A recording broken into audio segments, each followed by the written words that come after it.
नमस्कार दोस्तों, ND Gohil YouTube channel में आपका फिर से हार्दिक स्वागत है। आज हम कक्षा 6 सत्र 1 इकाई 1 दयालु शिकारी के दूसरे भाग में अभ्यास एवं स्वाध्याय की चर्चा करेंगे। लेकिन अगर इस चैनल पर आप नए हैं या पहली बार है तो तुरंत इस चैनल को सब्सक्राइब कीजिए, जिससे आप ऐसे अन्य और भी वीडियो प्राप्त कर सकेंगे और मैं भी आप तक ऐसे नए नए शैक्षणिक या उपयोगी वीडियो पहुंचाता रहूं। तो इस चैनल को तुरंत ही सब्सक्राइब कीजिए, वीडियो को लाइक कीजिए, शेयर कीजिए और कमेंट करना बिल्कुल ना भूलें।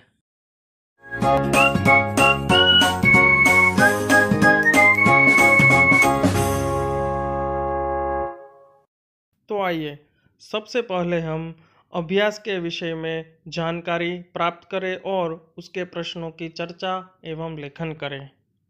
तो सबसे पहले देखते हैं मुख्य प्रश्न 1। चित्रपाठ का अवलोकन करके प्रश्नों के उत्तर दीजिए। जिसमें सबसे पहला सवाल है, इस चित्रपाठ में किस पशु की बात है? तो उसका उत्तर है, इस चित्रपाठ में हिरनी की बात है। दूसरा सवाल है, आपने किन किन पशुओं को देखा है?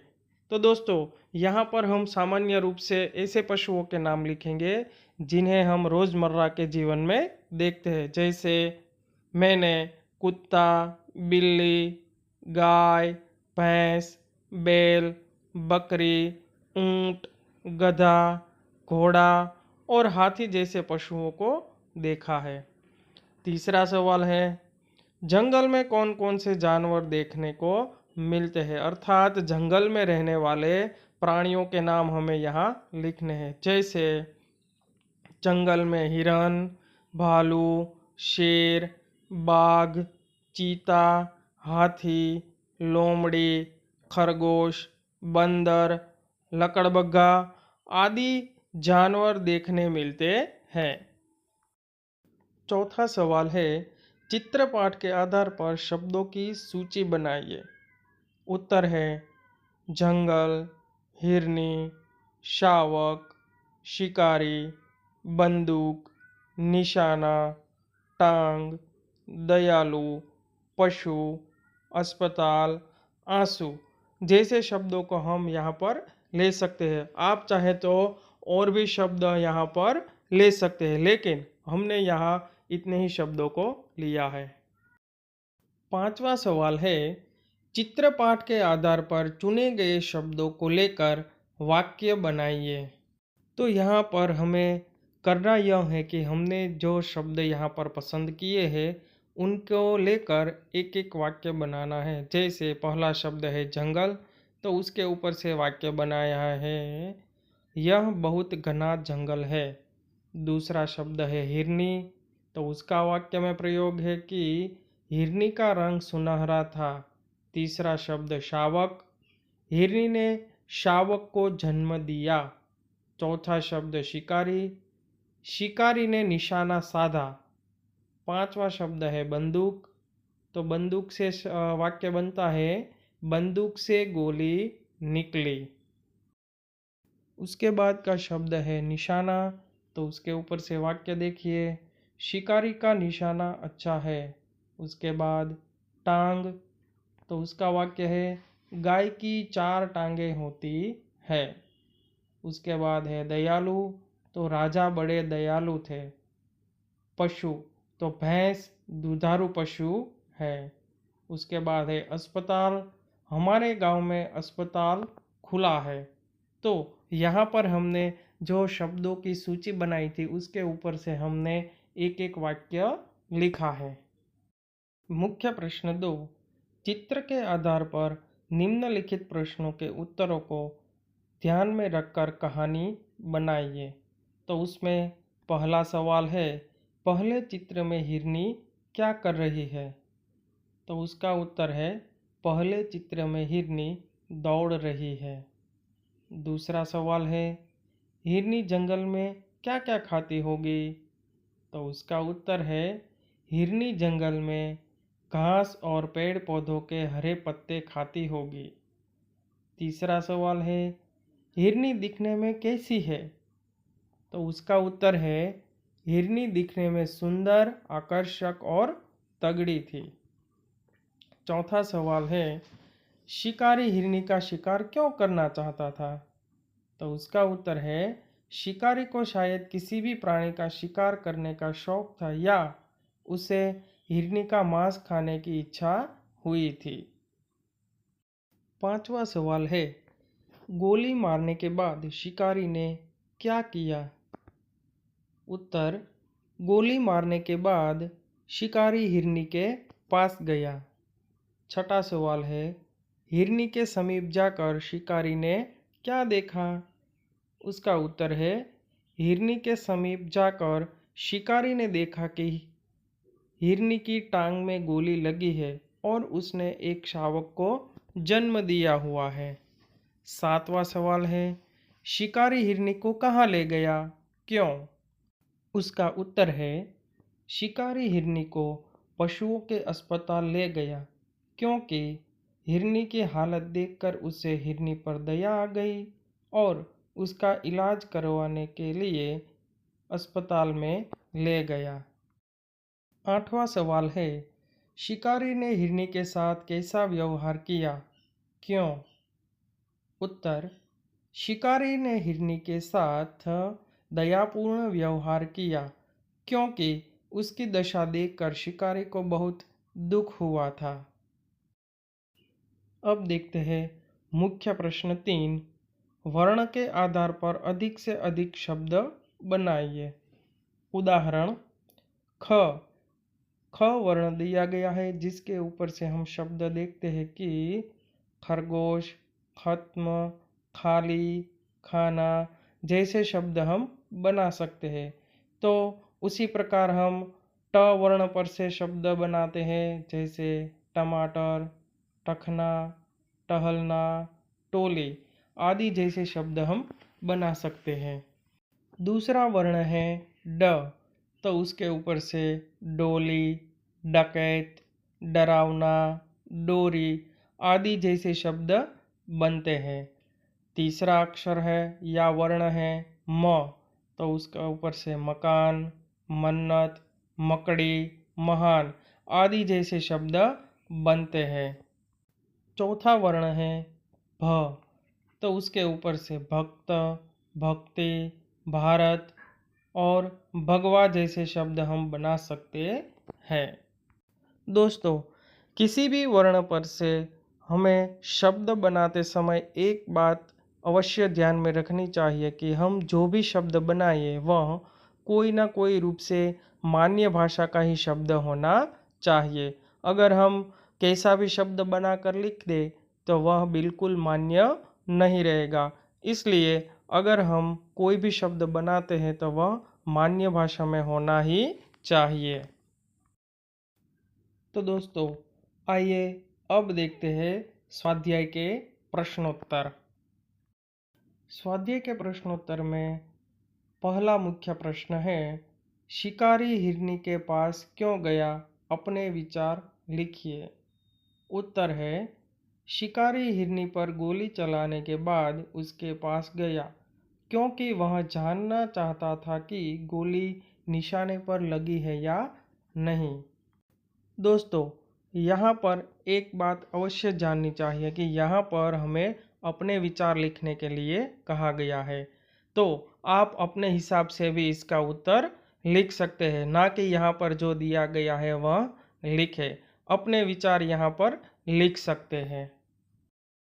दूसरा मुख्य प्रश्न है नीचे दो प्रसिद्ध कहानियों के चित्र दिए गए हैं, उनका नाम लिखकर कहानी लिखिए। तो दोस्तों, यहाँ पर हमें पहली कहानी के लिए 3 चित्र और दूसरी कहानी के लिए 3 चित्र दिए गए हैं जिन्हें हम देखते हैं।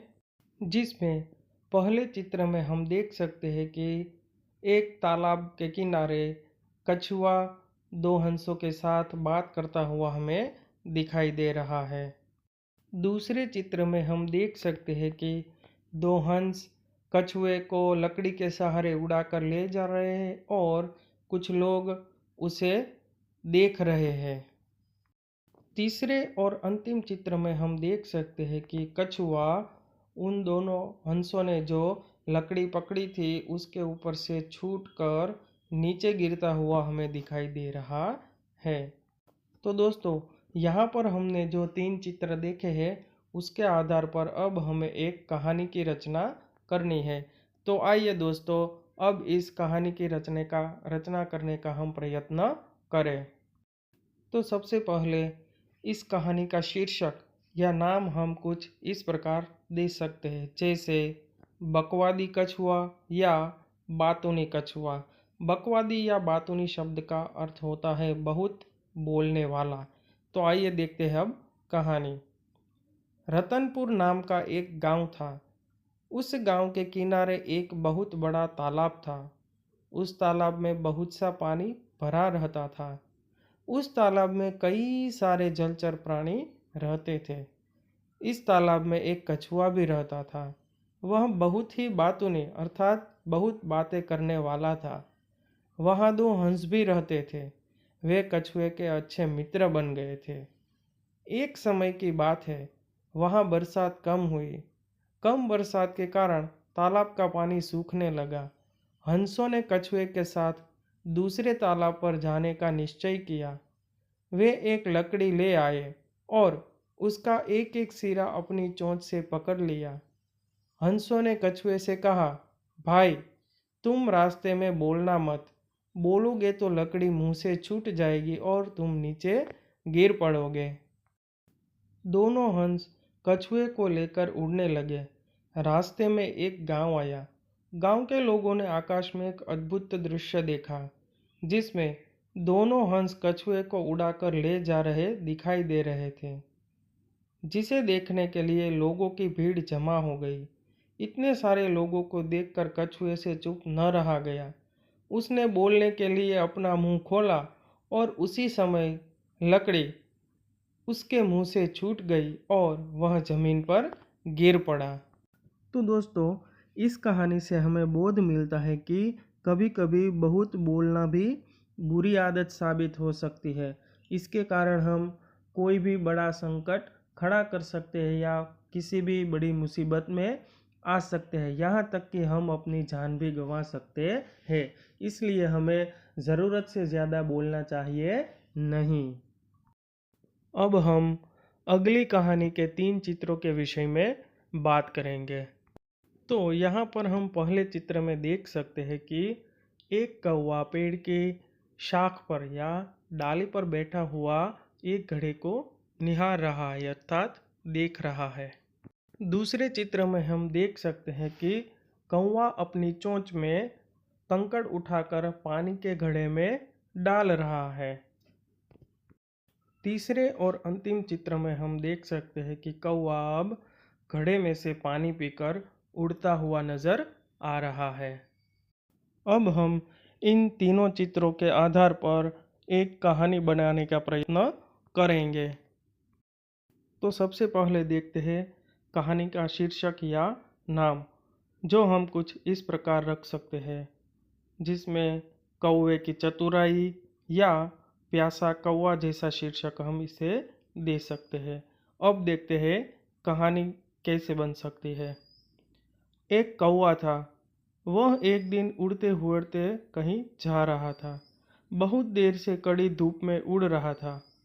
गर्मी और धूप के कारण कौवे को बहुत प्यास लगी। उसने इधर उधर पानी की तलाश की, पर उसे पानी कहीं नहीं मिला। आखिर उड़ते उड़ते वह एक झोपड़ी के पास पहुंचा। वहां उसे एक मिट्टी का घड़ा दिखाई दिया। घड़े में थोड़ा सा पानी भरा हुआ था।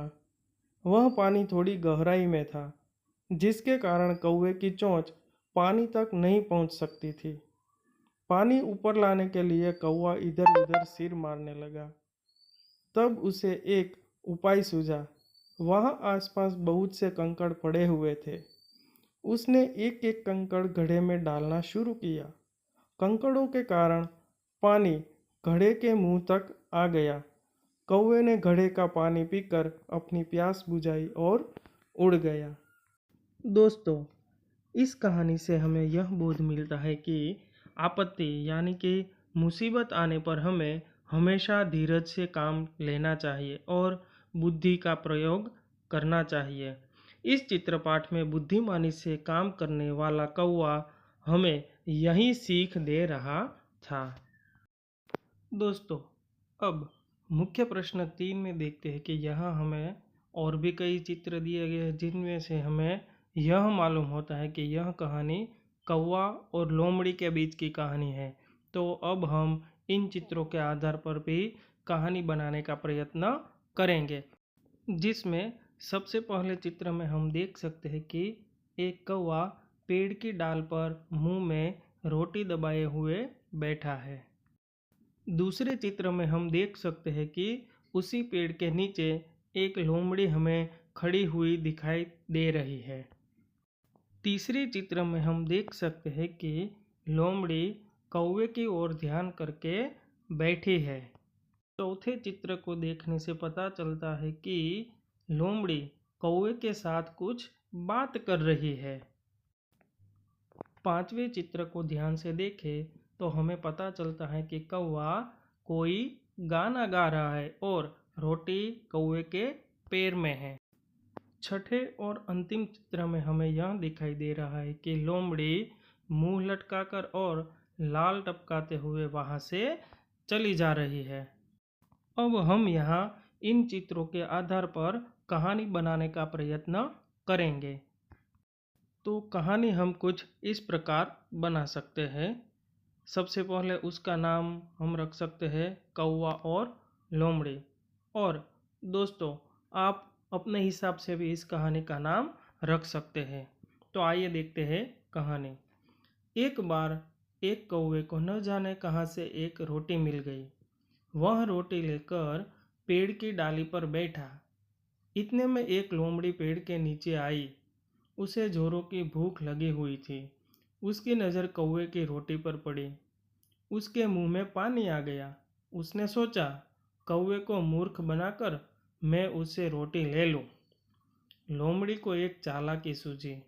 उसने कौवे से कहा, कौवा भैया, मैंने सुना है आप बहुत सुरीला गाना गाते हैं, तो आप मुझे कोई गाना सुनाइए ना। मैं आपका गाना सुनने के लिए बहुत उत्सुक हूँ। लेकिन कौवा लोमड़ी की चालाकी समझ गया। उसे लगा कि लोमड़ी रोटी पाने के लिए यह नाटक कर रही है। कौवे ने अपनी चोंच की रोटी अपने पंजे से पकड़ ली और वह जोर जोर से काँव काँव करने लगा। यह देखकर लोमड़ी दंग रह गई। उसे लगा था कि अभी कौवा गीत गाएगा, उसके मुंह से रोटी छूट जाएगी और मैं उसे लेकर भाग जाऊंगी। लेकिन ऐसा कुछ न हुआ। वह मन ही मन बोल पड़ी, अरे, यह कौवा तो समझदार लगता है। इतना समझ गई और मुंह लटकाकर वहां से निकल गई। फिर कौवे ने मज़े से रोटी खा ली। सचमुच अपनी झूठी बड़ाई सुनकर हमें गुमराह नहीं होना चाहिए।